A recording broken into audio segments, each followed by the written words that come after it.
ડભોઈમાં સિંધી સમાજ દ્વારા ચેટીચંદ પર્વની ભવ્ય રીતે ઉજવણી કરવામાં આવી હતી। ચેટીચંદ પર્વ નિમિત્તે શોભાયાત્રાનું પણ આયોજન કરવામાં આવ્યું હતું। સિંધી સમાજના આરાધ્ય દેવ ભગવાન ઝૂલેલાલના જન્મોત્સવ એટલે કે ચેટીચંદ પર્વની ડભોઈમાં હર્ષોલ્લાસથી ઉજવણી કરવામાં આવી રહી છે। વડોદરી ભાગોળ પાસે આવેલ શ્રી ઝૂલેલાલ મંદિરે સવારથી જ શ્રદ્ધાળુઓનું કિડિયારું ઉભરાયું છે અને સમગ્ર વાતાવરણ ભક્તિમય બની ગયું હતું। ડભોઈના તમામ સિંધી વેપારીઓએ પોતાની દુકાનો અને ધંધા રોજગાર સ્વયંભૂ બંધ રાખ્યા છે। વહેલી સવારથી જ સમાજના નાના મોટા તમામ લોકો મંદિરે એકત્રિત થયા હતા। સાંસ્કૃતિક તેમજ ધાર્મિક કાર્યક્રમો યોજાયા હતા તો ભગવાન ઝૂલેલાલની વિશેષ પૂજા અને આરતી કરવામાં આવી હતી।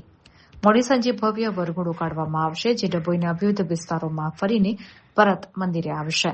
આમ ડભોઈ ખાતે સિંધી સમાજ દ્વારા ચેટીચંદ પર્વની ભવ્ય ઉજવણી કરવામાં આવી।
રોજ ચેટીચંદ નિમિત્તે ડભોઈના સિંધી સમાજ દ્વારા તમામ દુકાનો રોજગાર બંધ રાખી અને ઉત્સવમાં સવારથી ભજન કીર્તન ધ્વજવંદનનો કાર્યક્રમ તમે બંને ટાઈમ ભોજન સમારંભની વ્યવસ્થા પ્રસાદની વ્યવસ્થા કરી છે।